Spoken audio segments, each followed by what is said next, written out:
mpaka wanachinja manguruwe pale na Mungu anawaacha. Huo ni mtihani kwa watu wa Mungu.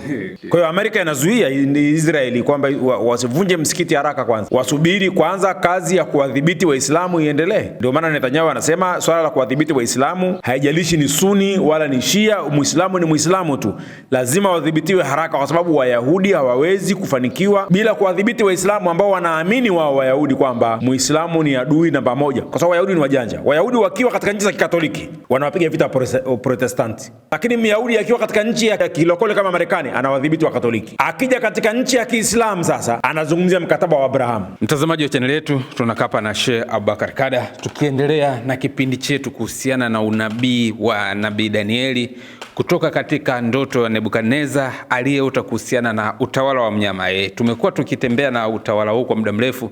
Tulianzia tangu kwenye kichwa, tukaja kifua, tukaja na upande wa miguu.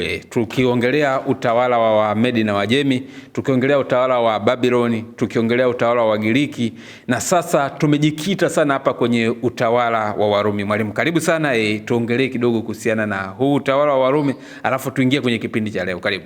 Naam, kwanza nimshukuru Mwenyezi Mungu kwa kutujalia kuweza kukutana tena katika siku nyingine tena, siku ambayo tunakwenda tena kukumbushana, na kwa lugha nyingine sisi usema tunapeana mawaidha au tunakumbushana, kwa sababu wengi wetu haya si kwamba hatuyajui, tunayajua, isipokuwa ni katika hali ya elimu na watu kuweza kukumbushana. Ndugu zangu, tulikuwa tunazungumzia utawala wa Roma, utawala wa 4, utawala ambao Biblia inasema ulikula na kuvunja vipande vipande. Utawala huu, ndugu zangu, kama tulivyoona katika vipindi vilivyopita, ni utawala ambao ulikaa muda mrefu sana, zaidi ya miaka 700 unapigana vita. Yaani kama ni utawala ambao watu walikuwa wanaomba dua ufe, ni huu, kwa sababu ulikuwa ni utawala hatari sana, umekaa muda mrefu zaidi ya miaka 700. Na kusema kweli ulikuwa umefika eneo kubwa sana la ulimwengu, kwa sababu utawala huu uliweza kuangamiza falme nyingi sana kivita. Kwa mfano mwaka 146, hapa ilikuwa ni kabla ya kuzaliwa Kristo, Waroma waliangamiza mji unaitwa Karthago au Carthaginian Empire. Ulikuwa ni utawala mkubwa sana, walipigana vita vinaitwa Punic mwaka 146 kabla ya Kristo. Na walichofanya ni kwamba huu mji waliuangamiza kabisa, wakauteketeza, wakaufuta kabisa katika historia ya ulimwengu, wa Roma hao. Lakini kadhalika tukumbuke kwamba wakati Roma inatawala, nyuma yake kulikuwa kuna empire ya Kigiriki, yani Greek Empire. Kwa hiyo walivamia mpaka maeneo ya mengine ya Kigiriki. Kwa mfano katika mji wa Macedonia, Waroma waliwashinda wa Makedonia baada ya vita kadhaa dhidi ya warithi wa Alexander. Unajua Alexander alivyokufa aliacha warithi wake kule. Ndiyo. Kwa hiyo Roma wakati inajitanua sasa kumuondoa Mgiriki wao waweze kutawala, walishambulia miliki ya Makedonia na waliiteka na kuangamiza kila kitu. Na hapa watu wanatakiwa waelewe vizuri kwamba tunapozungumza wa Roma, baada ya kuteka nchi za Ulaya, wale wazungu wote walijumuishwa na kuwa wa Roma. Wote walijumuishwa na kuwa wa Roma. Yaani walikuwa wanafanya kama tunavyosema Wafaransa walivyokuwa wanatawala, hasa maeneo ya Afrika Magharibi na maeneo mengine, walikuwa wanafanya tu kwa Wafaransa. Walikuwa wanafanya assimilation. Assimilation ni kwamba kila mtu ni Mfaransa. Kwa hiyo Roma ilivyokuwa inateka, wale watu wote walikuwa wanajumuishwa wanakuwa ni wa Roma. Wanakuwa ni Warumi. Lakini kama tulivyoona chimbuko la Warumi hasa ni katika mji wa Roma, lakini zile nchi zote ambazo walikuwa wanateka ndio maana zikaitwa Roman Empire. Ndio. Kwa mfano hata ukizungumza Ottoman Empire unamaanisha kwamba mpaka Misri, mpaka Tunisia zote ziliunganishwa zikawa ni dola ya Ottoman ya Kituruki. Kadhalika Waroma nao walikuwa wanafanya hivyo. Wakipiga sehemu wakiteka wanaunganisha inakuwa hivyo. Kwa hiyo pia waliushambulia utawala unaitwa Seleucid Empire, ambayo dola hii ilikuwa ni dola ya Kigiriki ya Mashariki kuanzia maeneo ya Syria. Walipiga mpaka wakaangusha utawala huo. Lakini vile vile wakaenda Misri, kuna Ptolemaic Kingdom. walishambulia utawala wa Misri na wakashinda mpaka wakati wa Cleopatra wa sita. Baadaye Roma ikashinda rasmi mwaka wa 30 kabla ya kuzaliwa Yesu. Wakawa wameshinda Misri rasmi na kuichukua na kuingiza katika himaya ya Roma. Na ukumbuke pale Alexandria ni sehemu ambayo kulikuwa kuna uchumi mkubwa sana. Yaani ni sehemu ambayo Roma ilikuwa inapata mapato makubwa, kwa sababu kwanza Misri ilikuwa ni nchi ya kilimo. Kwa kutegemea mto Nile. Kwa hiyo walikuwa wanalima, walikuwa kuna biashara nyingi pale, alafu kulikuwa kuna bandari kubwa Alexandria pale. Na ilikuwa ni mji muhimu sana. Na ilikuwa ni lango vile vile la kuja kwa maeneo ya Afrika ya karibu. Afrika ya karibu, maeneo ya Sudani, Ethiopia, kwa kufuata mto Nile. Na unajua pale Sudani kuna madini mengi sana ya dhahabu. Paka Ethiopia kule. Kuna madini mengi sana ya dhahabu, kwa hiyo Waroma pia walikuwa wanavuna dhahabu nyingi sana kutoka Sudani. Na ile dhahabu ya Sudani haijaisha. Kwa sababu ukisoma hata historia, katika wakati Nabii Sulemani anajenga hekalu, alikuwa anakuja maeneo hayo ya Sudani mpaka Eritrea mpaka Ethiopia, katika miji ya Havila kuchukua dhahabu safi. Biblia inasema kuna dhahabu safi maeneo hayo. Ndio maana hata leo kuna vita baina ya jeshi la Sudani na wale RSF ya Sudani. Wale watu wa Dubai, wale United Arab Emirati, wana migodi mikubwa sana ya madini huko Sudani ya dhahabu. Wanachimba dhahabu nyingi sana pale. Na ndio wao wanachochea mgogoro uendelee pale ili waweze kufanya biashara yao. Na tumeona mpaka hivi majuzi wameenda kuchukua askari Colombia huko, waasi wamewaleta pale ili wapigane vita dhidi ya serikali. Kwa hiyo Misri mpaka Sudani ilikuwa ni nchi moja kipindi hicho. Ilikuwa ni nchi moja mpaka unakuja huku Uganda walikuwa hawaji sana huko chini sana, lakini walikuwa wanatawala maeneo yao, tulikuwa kuna mali nyingi sana. Kwa hiyo Waroma waliingia mpaka huko, wakaweza kukamata nchi ya Misri, wakaweza kuitawala.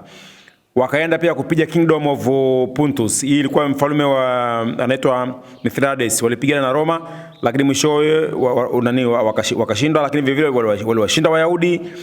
Kadhalika kama tulivyoona, na wakaenda vile vile wakapigana na kingdom nyingine inaitwa Kingdom of Dacia, wakaiangusha ufalme wake. Lakini vile vile Julius Caesari alipigana katika vita inaitwa Gallic War, alipigana na Wafaransa akawaangusha. Hiyo ni kabla ya kuzaliwa Yesu. Na pia Roma walikwenda Spain ya zamani, wakaipiga wakaiangusha. Spain ya zamani, wakaenda sehemu inaitwa Britania ambayo ni Uingereza, wakawapiga, wakawashinda, wakawatawala. Wakaenda sehemu ya Germania. Wakaenda maeneo ya Ujerumani kule, wakashinda, wakaiangusha. Wakaenda Ugiriki wote wakateka. Wakaenda Asia ndogo huko ambayo ni sasa Uturuki. Wakaenda Syria, wakaenda Misri, wakaenda Afrika Kaskazini, Tunisia, Morocco, mpaka Mauritania huko. Wakaweza kutawala maeneo hayo na kuweza kuchuma mali nyingi sana. Utawala huu wa the Roman Empire. Kwa hiyo kama tulivyoona katika maandiko kwamba utawala huu ulifanya mengi sana. Na miongoni mwa mambo ambayo Biblia na wale wafasiri wengi wanayazungumzia ni swala la kubadili sheria na majira. Nataka unisomee kitabu cha Danieli mstari wa 7 aya ya 25. Na hapa kuna tafsiri tofauti baina ya wafasiri na wanazuoni wa zamani wa Biblia. Danieli 7 anzia mstari wa 25. Sawa, Danieli 7 mstari wa 25 anasema hivi.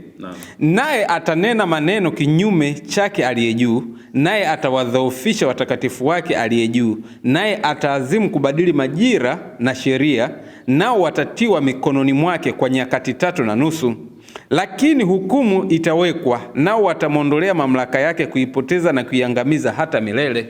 Kwa hiyo huyu bwana, utawala huu utakachokuja kufanya, kwanza utabadili majira na sheria.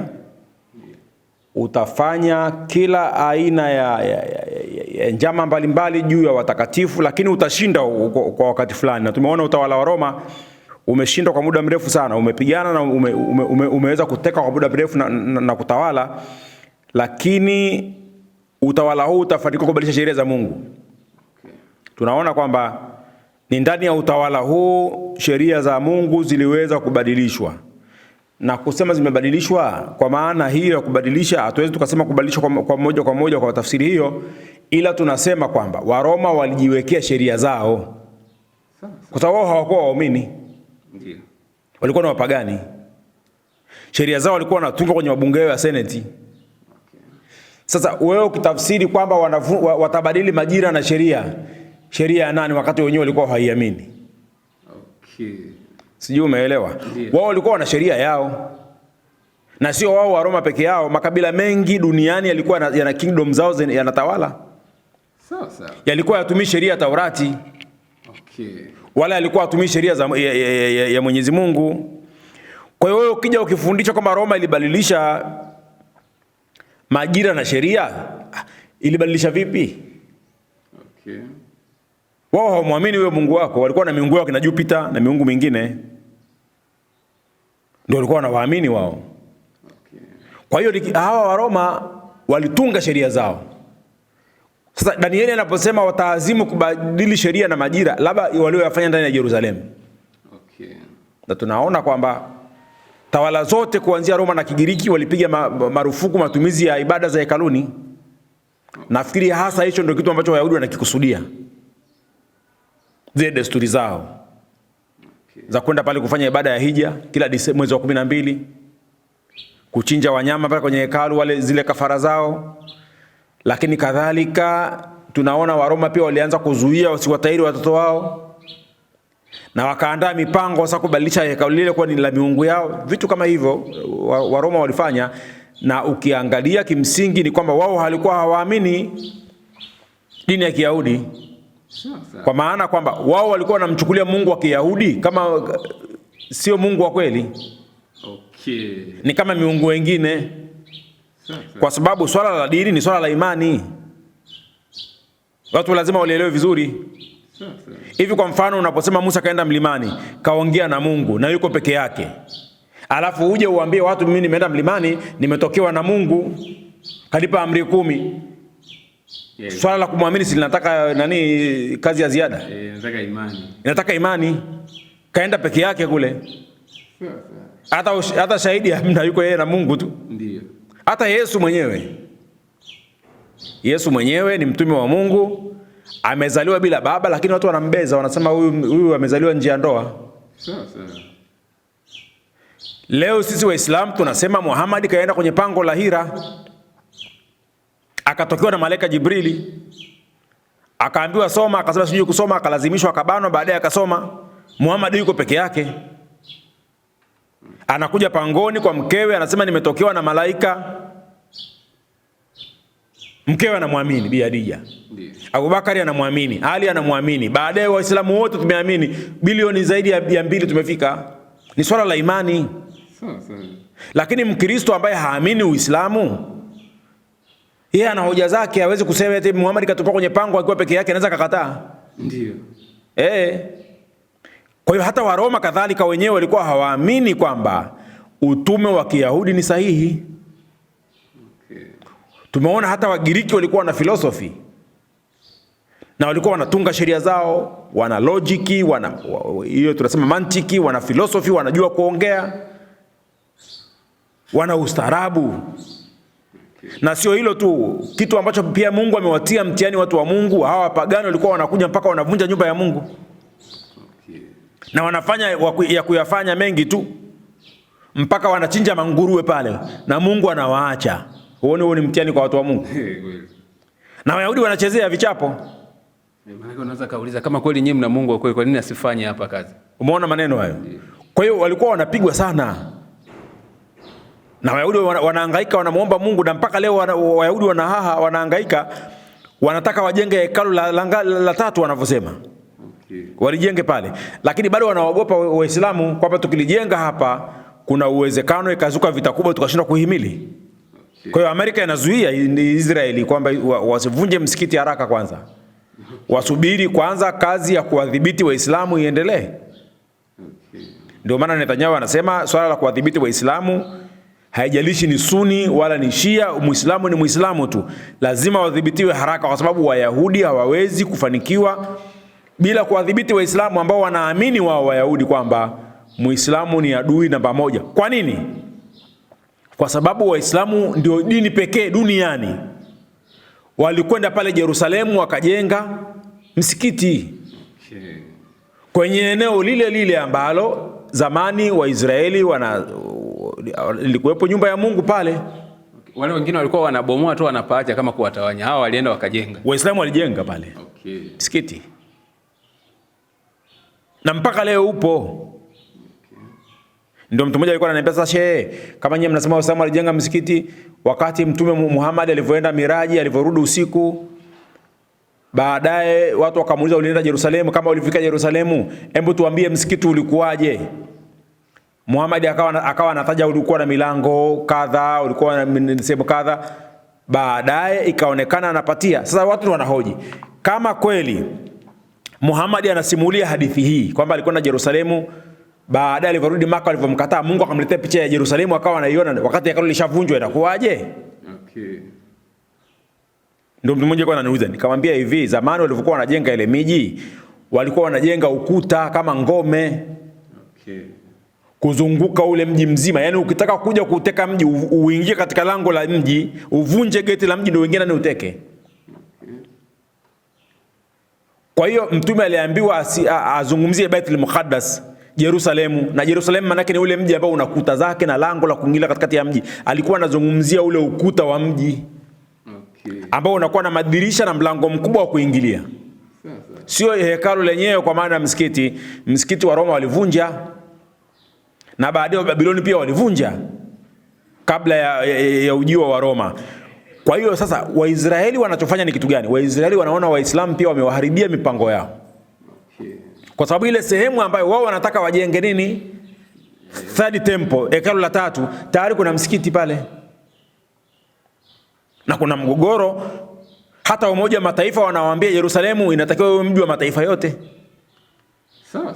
Sio mji wa Israeli, wala usio upande wa Waislamu, wala upande wa Wakristo, huo ni chini ya Umoja wa Mataifa. Ikiwezekana Wakristo wawe na sehemu yao ya kuabudia, Wayahudi wawe na sehemu yao ya kuabudia, na Waislamu wawe na sehemu yao ya kuabudia katika ule mpango wa ulimwengu wa kuunda dini mseto.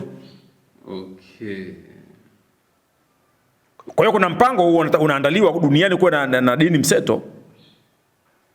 Wanadamu wanatakiwa kuwe na dini mseto ambayo itakusanya Wakristo, Waislamu na Wayahudi.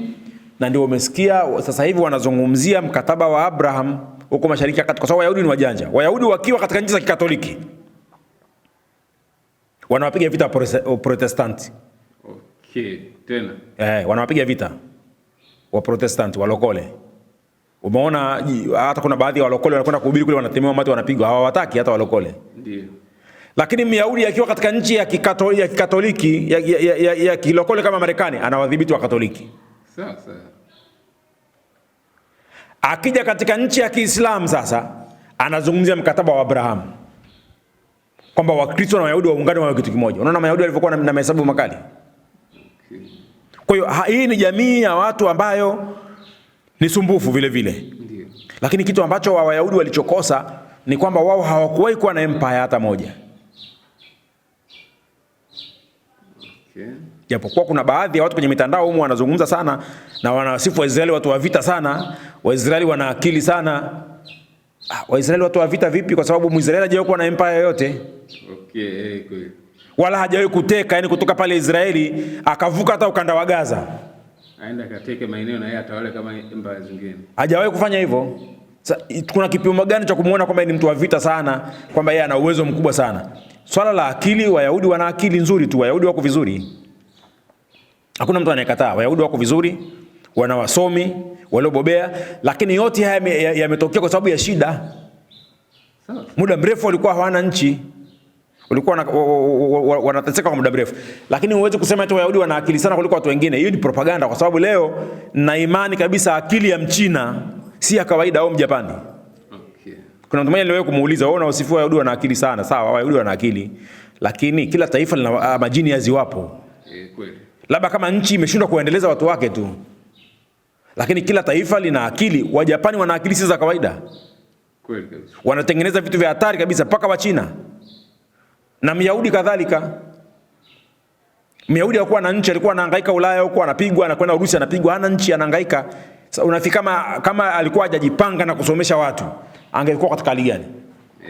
Kwa hiyo kila nchi ina watu hao ambao ni wasomi, kila nchi ina watu ambao wenyewe wako vizuri katika nyanja fulani fulani. Na mimi naamini wa China katika mambo ya ufundi wanatisha duniani, pengine hata Marekani hawawezi sasa hivi. Okay. China anazalisha engineering milioni 1 kila mwaka. Sasa. Kwa hiyo Mchina si mtu wa kawaida, ni mtu ambaye yeye amefanya kazi kubwa sana. Kwa hiyo tulisema kwamba hii dola ya Kirumi ilitawala, lakini baada ya mwaka 476 ikaanza kushambuliwa na makabila ya Kijerumani. Okay. Makabila ya Kijerumani ambayo haya makabila yalikuwa yanatokea upande wa kaskazini. Wakaanza kushambulia utawala wa Kiroma, na Wajerumani nao wana asili ni watu wa vita kidogo, si ni watu wa korofi kidogo. Kwa hiyo wao waliwashambulia sana wa Roma, na miongoni mwa makabila hayo yanaitwa Visigoth, wanaitwa Visigoths. Kabila lingine linaitwa Vandals, kabila lingine Ostrogoths, kabila lingine wanaitwa Franks, wengine wanaitwa Angles na Saxon. Wote hawa waliungana wakawa wanashambulia Roma. Kwa hiyo walikuwa wanashambulia utawala wa Roma upande wa kaskazini, wanachukua maeneo, wanaunda kingdom zao. Okay. Na waandishi wa Kiroma makabila hayo walikuwa wanaita makabila ya washenzi ya kaskazini. Okay. Ujerumani. Kwa hiyo walivamia maeneo ya Roma na kuanzisha falme zao. Mwaka 410 kuna mfalme anaitwa Alaric wa kwanza aliingia Roma na kuiteka. Roma ya Magharibi, sio Roma yote, Roma ya Magharibi pale Roma sasa. Ilikuwa ni mwaka 455 baada ya Kristo. Okay. Aliingia pale akiwa na watu wanaitwa Vandals, walipora tena Roma vibaya mno. Kwa hiyo waliingia, unajua Roma ilivyokuwa imejengwa ni mji wa matajiri. Ndio. Ni mji wa Roma ambao wale matajiri wote, maseneta, watu wenye uchumi mkubwa walikuwa wanajenga pale Roma. Ndio.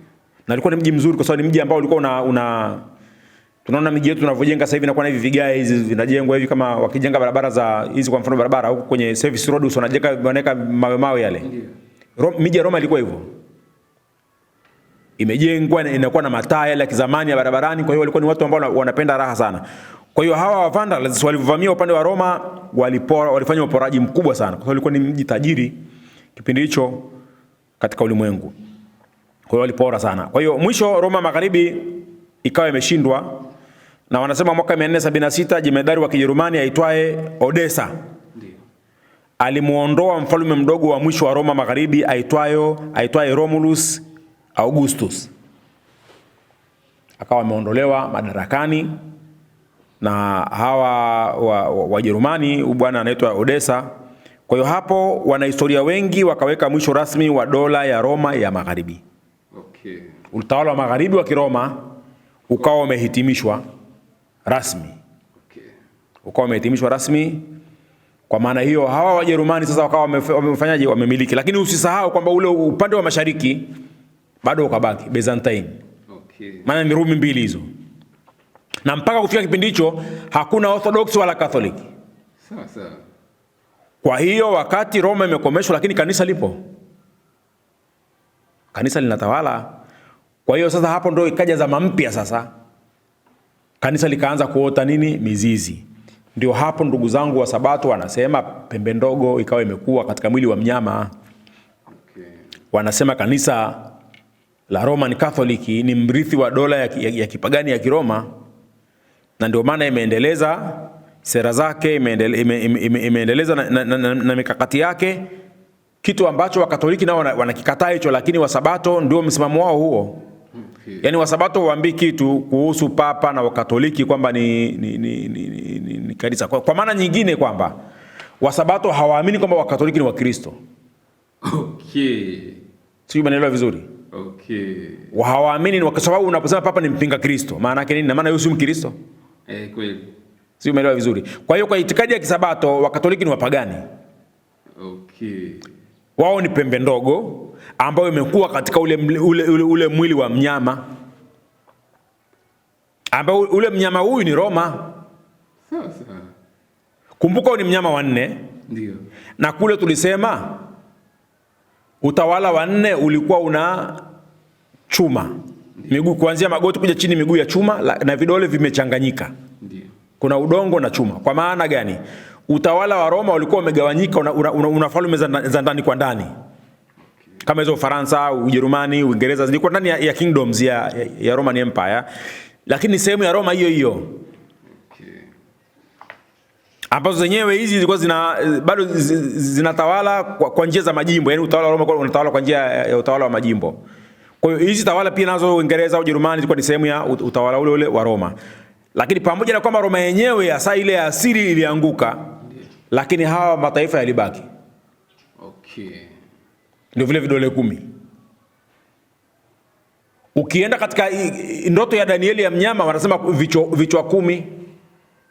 Hivyo vichwa 7 ulivyoviona ni milima 7 anayokalia huyo mnyama. Mlima kwa kibibilia maana yake inamaanisha vile vile taifa. Ndio maana lile jiwe lilivyopiga ile sanamu likawa mlima mkubwa likajaza ulimwengu. Na Danieli akaambiwa kwamba katika ile ndoto kwamba mwisho wa wafalme hao Mungu wa mbinguni atasimamisha utawala ambao hautaangamizwa kamwe. Sasa kama tunazungumzia kwamba pembe ndogo ni kanisa Katoliki, ambayo kwa sababu hii imekuwa katika mwili wa mnyama, hii inamaanisha wazi kwamba ndugu zetu wa Adventist wa Kisabato wao hawaamini kwamba Wakatoliki ni Wakristo. Lakini kadhalika Wakatoliki wanasema Wasabato ni waasi. Ndani ya kanisa Katoliki kwamba wao waliasi wakatoka katika dhehebu la Roman Catholic, lakini wao ipo siku watarejea kundini na kuwa Wakristo.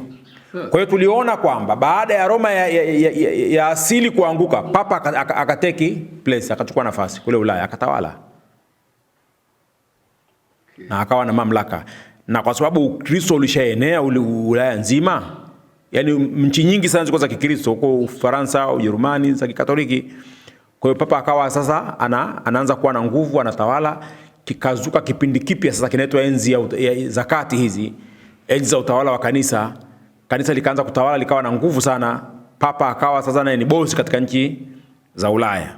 Sasa kama tutakubaliana kimsingi kwamba Papa ni Mkristo, na mimi itikadi yangu kwamba Papa ni Mkristo. Kwa sababu unaposema Papa sio Mkristo, kwa maana kwamba wewe uliojitenga na Papa kuanzisha kanisa lako, unamkataa vipi? Kwa sababu yeye hata yale maandiko ya matakatifu ya Mungu, yeye ndio Biblia zote zinahatimiliki karibia ni za kwake yeye. Ameziandika, na hawa Wakatoliki wameziandika kwa lugha za Kigiriki na Kilatini, japokuwa mwanzoni hawakutafsiri wao, lakini kwa asilimia kubwa Vatican ina siri kubwa sana ya maandiko ya Mungu, na wao kwa kiasi kikubwa wanahifadhi siri kubwa sana. Na mimi naamini pale Vatican kuna mambo mengi sana. Kuna mambo mengi sana. Hivi ninavyokuambia, hata kuna baadhi ya vitabu vya Kiislamu wale wanavyo pale. Baadhi ya vitabu vikubwa sana vya Kiislamu, vingine hata vya siri. Wanavyo. Na ndio maana Papa yote akifa wanamzika mle ndani ya Santa Peter. Na mapapa ujue washakufa zaidi ya mapapa 250. Wote wamezikwa pale. Kuna siri gani hapo? Kweli. Na Wakatoliki wakienda sehemu wakijenga kanisa, maana wana watakatifu.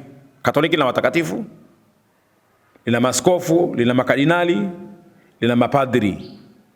Wamejipanga. Na ndio hapa nilikuwa naongea na bwana mmoja ananiambia, na hii hata watu huwa wanazungumza mara nyingi sana. Wanasema kanisa Katoliki linapewa na serikali pesa kwenye mikataba inaitwa Memorandum of Understanding.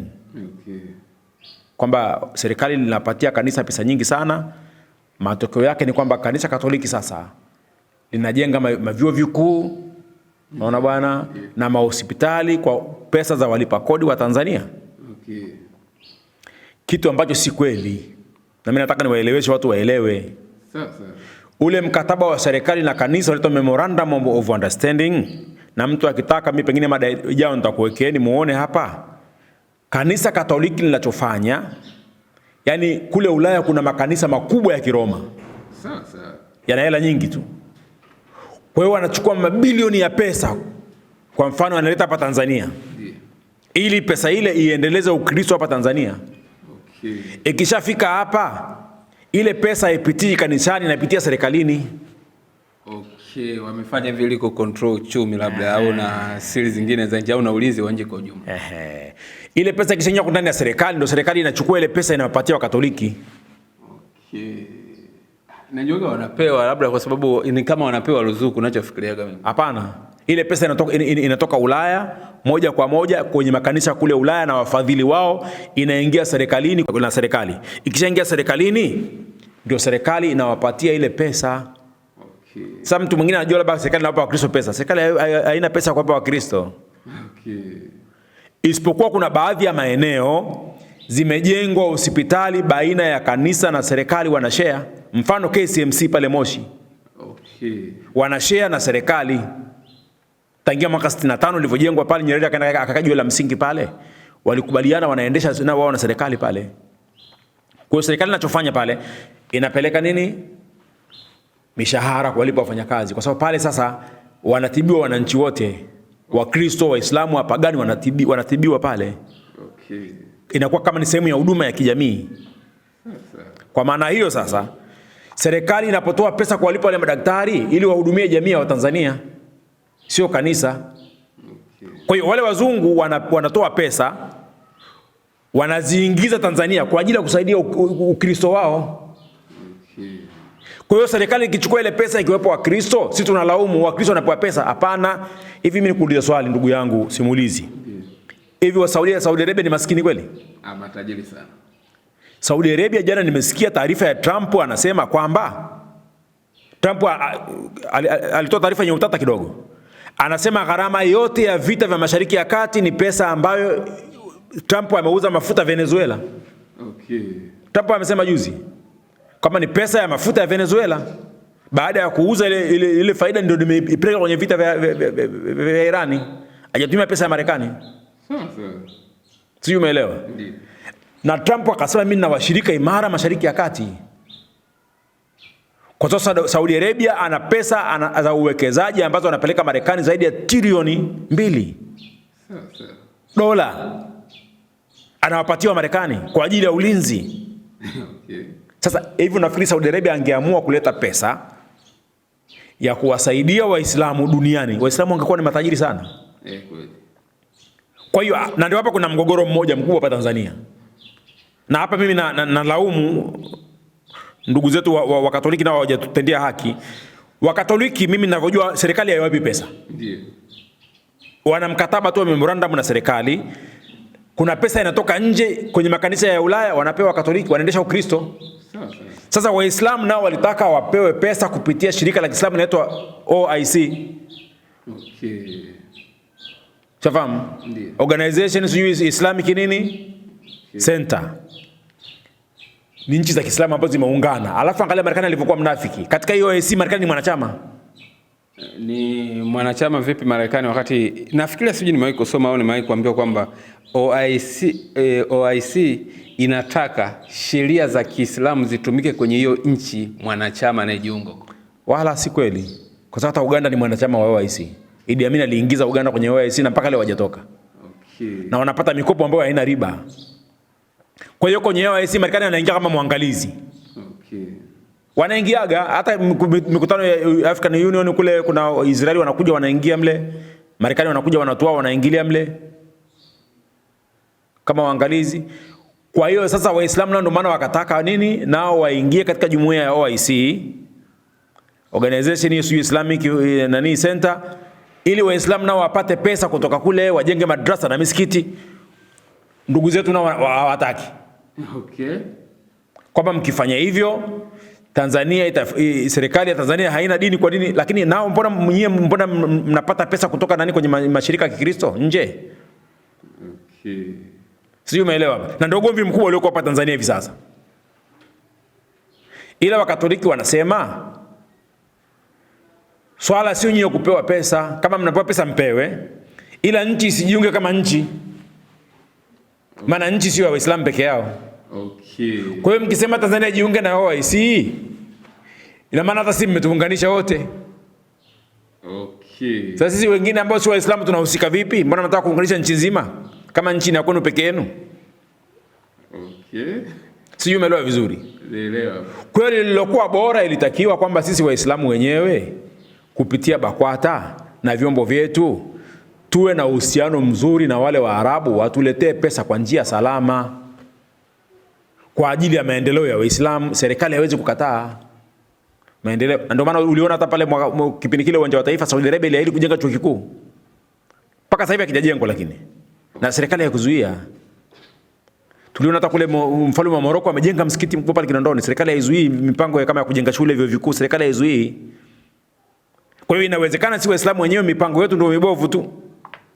Kuna watu niwahi kuona ni Waislamu niliona wanalaumu kwamba hawa wanaosaidia wanaotoka kwao wanasaidia labda upande wa misikiti hivyo na kanzu, lakini kwenye upande wa vile vitu ambavyo ni mahitaji ya kijamii kabisa, labda kama hivyo wanavyosema vyuo au mashule haya ya kawaida au vitu vyote ambavyo vinaweza vikawainua Waislamu kiuchumi au tuseme kama jamii, kwa sababu vitu kishafikia kwenye nchi, najua hamtaweza kuwatenga watu wengine lazima kama ni hospitali na wengine tu watakuja kutibiwa. Sasa huwa wanakuwa wagumu. Kwa mfano walisema hata hapa Burkina Faso walisema wajengewe misikiti, wakakataa, wakasema sisi bora mtujengee vyuo kuliko kutujengea misikiti peke yake. Yani tumekuwa ni watu wa kuswali ibada zaidi, lakini vitu vya kidunia vya kawaida vya jamii kawaida vinakuwa ngumu kupatikana.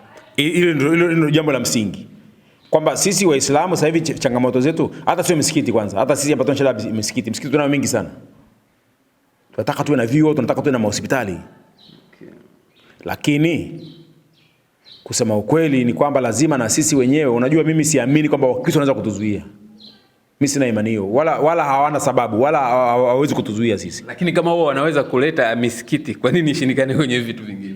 Si misikiti inajengwa mikubwa sana na ni kwa misaada ya nchi hizi. Hilo sasa ndio jambo sasa. Labda viongozi wetu sasa wanatakiwa sasa walisimamie hilo. Na mimi nafikiri hilo halijashindikana. Okay. Linawezekana vizuri tu wakiwashawishi wakajenga vyuo. Inawezekana, kwani mbona leo nimeona kuna baadhi ya maeneo mfano kama kule Mikocheni kuna shule zinaitwa Fedha.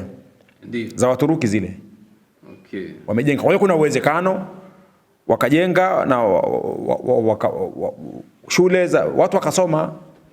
Chuo kikuu kikijengwa wanasoma watu wote, hata kama ni cha Kiislamu. Kwani hospitali za kanisa, kwani kwa shule za Kikristo Waislamu si wanasoma vile vile? Ndio wanasoma. Waislamu wanasoma. Kwa sababu sio bure, ni shule za pesa.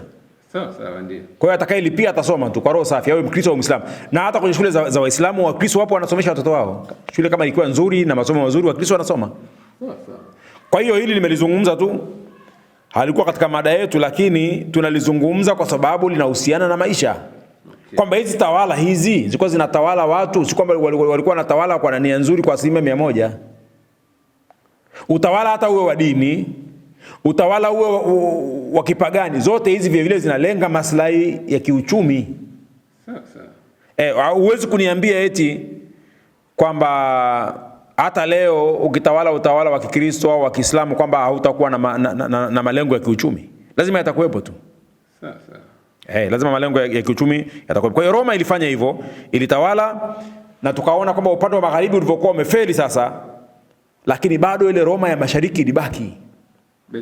Byzantine. Na hii dola ya mashariki ya Byzantine baada ya kuvunjika ile Roma ya magharibi iliyodhoofika, hii ikawa ndio mlinzi wa Ukristo duniani. Hawa Byzantine na Constantinople wanakuwa na utofauti gani? Byzantine maana yake ndio dola yenyewe, Constantinople ni mji mkuu wake. Okay. Ni kitu kile tu, yani ndio hao ukizungumzia hivyo. Okay.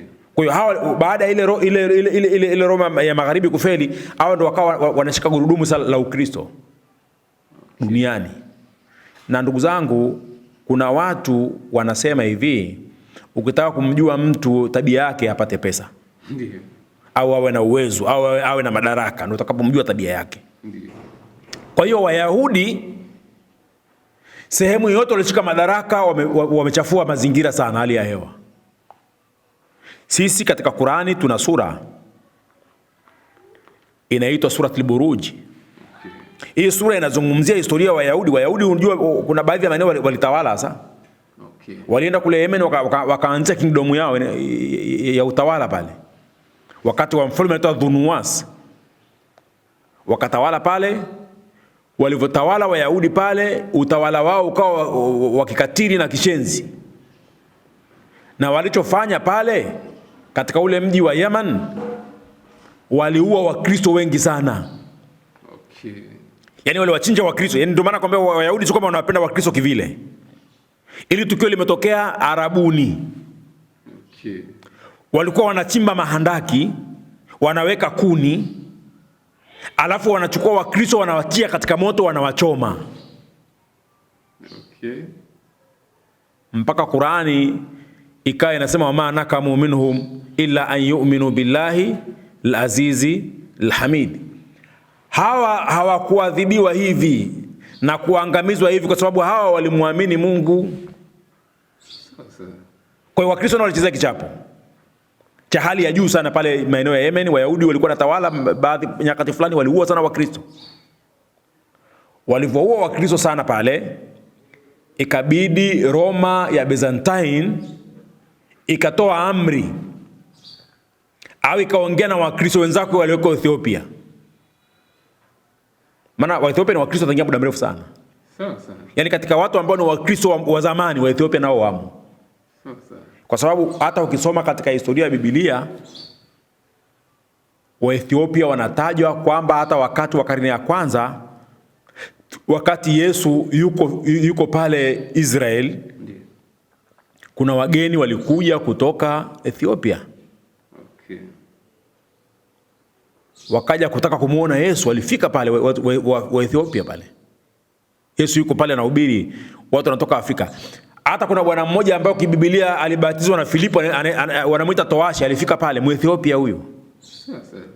Kwa hiyo Waethiopia ni watu wa mwanzo kabisa kuwa wafuasi wa Yesu hata kabla ya Ulaya. Na ndio maana mimi uchanganyikiwa watu kusema eti wazungu ndio wameleta Ukristo wa Afrika. Afrika ipi? Wakati tunaona tangia mwanzoni Yesu alivyokuwa mdogo anakimbilia Misri, Afrika. Okay. Tunaona Waethiopia tangia karne ya kwanza.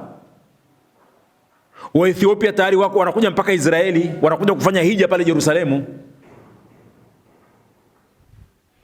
Sasa ukisema leo eti wazungu wameleta Ukristo wa Afrika, Afrika ipi? Kwa sababu tunaona tayari Ethiopia ndio Afrika yenyewe hiyo. Sawa. Na haya makabila yetu yote tuliokuwa nayo sisi yote yametoka Ethiopia na Misri. Yaani huku kuanzia Uganda kuja mpaka Tanzania, Sudan, Rwanda, Kongo walikuwa ni mapori tu. Okay. Kama ni watu walikuwa wanaishi maeneo machache tu. Kwa hiyo watu wengi walikuwa wanaishi kuanzia Sudani, Ethiopia, Misri, maeneo haya katikati. Tulikuwa wanaishi huko. Kwa hiyo tumeona hata watu wa dini, wakina Yesu walivyokuwa wadogo wamekimbilia Misri. Wakina Musa wa Israeli wamekaa Misri miaka mingi tu. Japokuwa walinyanyasika. Mpaka kwa wanafanya kazi ngumu, wanajenga mapiramidi, lakini walikuwa Afrika huko kwetu. Kwa hiyo sasa tunaona kwamba Wayahudi wanawachinja Wakristo wafuasi wa Yesu pale Yemen. Mfalme wa Roma Byzantine anamwambia mfalme wa Ethiopia aende watetee Wakristo. Kwa hiyo kule Ethiopia kuna utawala wa Kingdom of Aksum sijui. Okay. Wakaleta jeshi lao, wakaja wakawapiga Wayahudi pale, wakavunja utawala wao pale. Wa Roma hao wa Mashariki ambao ni Byzantine. Okay. Na hawa wa Roma wa Mashariki, hapa kuna siri kubwa iliyojificha miongoni mwa Waislamu ambayo hii inazungumzia unabii wa Kiislamu. Sawa.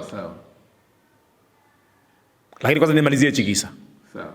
Kwamba Wakristo walivyokuja pale sasa,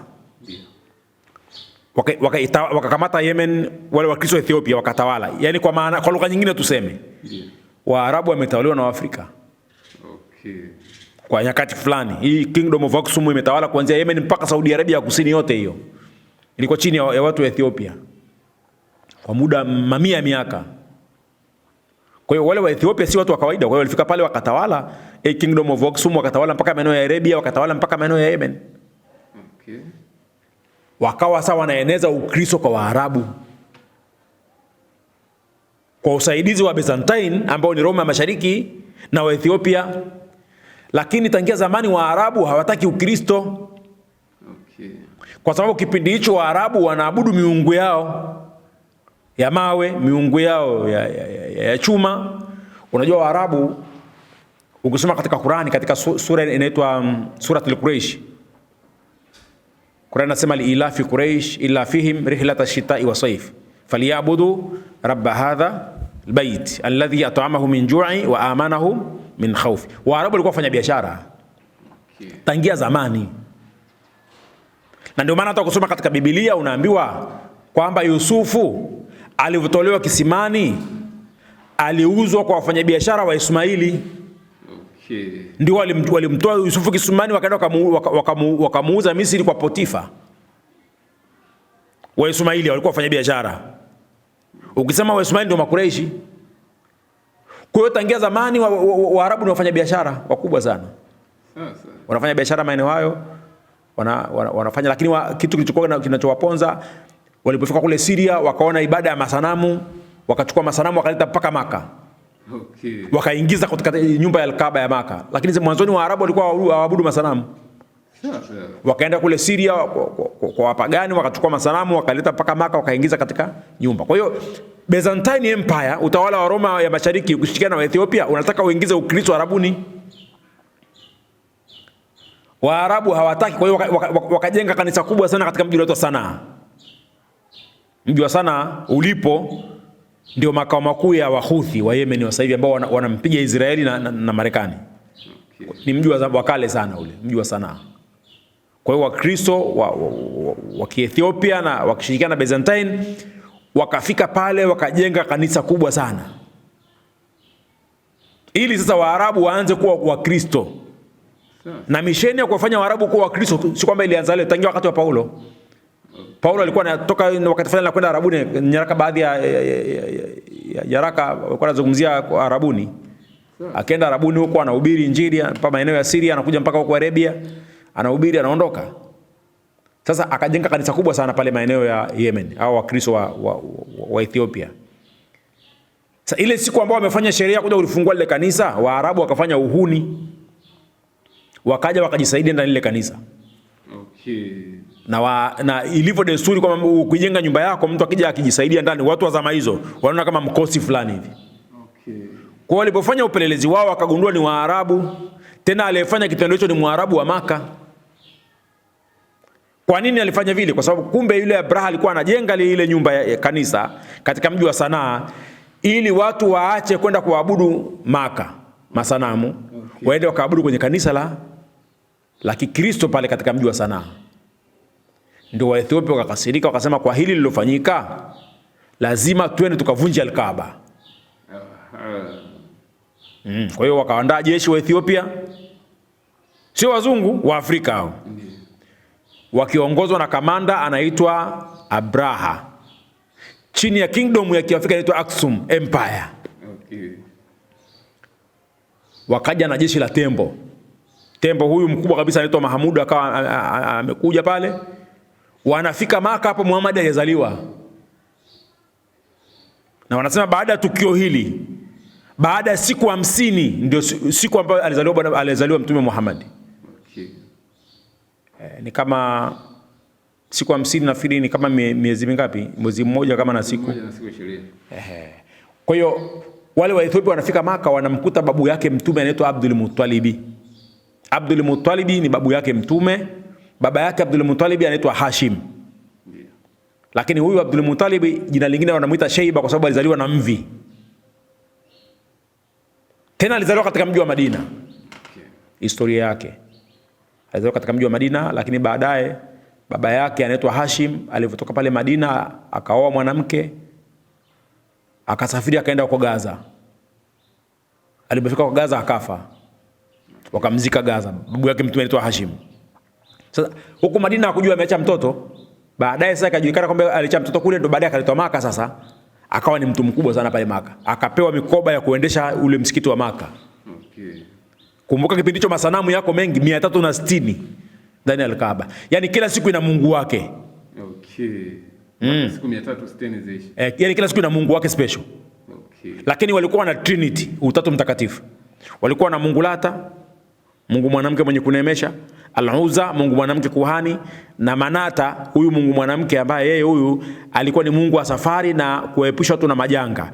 Lakini walikuwa na Mungu mkubwa kuliko wote, Mungu mkubwa alikuwa anaitwa Baali. au Hubal wenyewe wakimuita. Na walimpata wapi? Walimpata Syria. Sawa. Ambaye alikuwa anaabudiwa huyu maeneo hayo. Sasa wanafika pale wa Ethiopia pale Maka, wanamkuta babu yake Mtume anaitwa Abdul Muttalib. Baba, tumekuja kuvunja hii nyumba. Haya ni masimulizi yetu sisi Waislamu. Sasa tumekuja kuvunja Al-Kaaba. Akasema hii nyumba sio ya kwangu. Hii nyumba ina mwenyewe. Kama nataka kuivunja, mimi sina nguvu ya kukabili jeshi hili kubwa. Lakini achaneni na mimi, nichukue mifugo yangu na watu wangu niende mlimani. Kama nyinyi mnataka kuvunja ndio mtavunja. Basi babu yake Mtume Abdul Muttalib akaondoka na baadhi ya Makureishi walikuwa pale wachache na mifugo yao, wakaenda mlimani. Babu yake Mtume akanyosha mikono mbinguni, akaomba dua, akasema Mungu. Maana si kwamba walikuwa hawamjui Mungu. Yaani Waarabu wa Maka wanaitwa washirikina. Unajua kwa sababu gani? Ndiyo. Mshirikina maana yake ni mtu anayemkubali Allah. Ndiyo. Lakini ana Mungu mwingine. Anatia na vitu vya kama vile wajanja wanaosemaga jisaidie nami nitakusaidia, kwamba unaenda na kwa mganga lakini na Mungu naye na Mungu. Kwa hiyo mshirikina maana yake ni mtu ambaye anakubali Allah ni Mungu. Ndiyo. Lakini sasa anajalia kwamba kuna Mungu mwingine, awe ni sanamu, awe Mungu mwingine yoyote. Ndio maana mshirikina maana yake ni ushirika. Kushirikiana.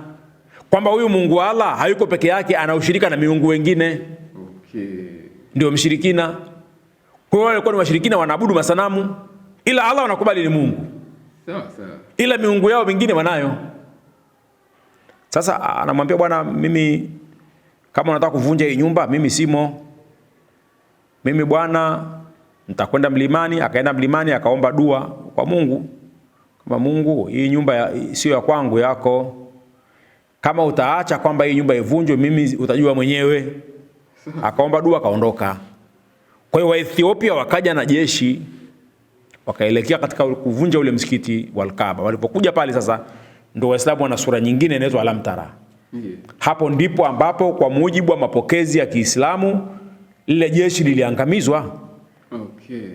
Muda haukupita muda mrefu, walionekana ndege, anga limejaa, limekuwa jeusi kwa ndege wengi sana wamekuja. Na Mtume anasema kila ndege alikuwa na kijiwe mdomoni, na kila kijiwe kimeandikwa jina yule askari alikusudiwa kutupiwa kile kijiwe.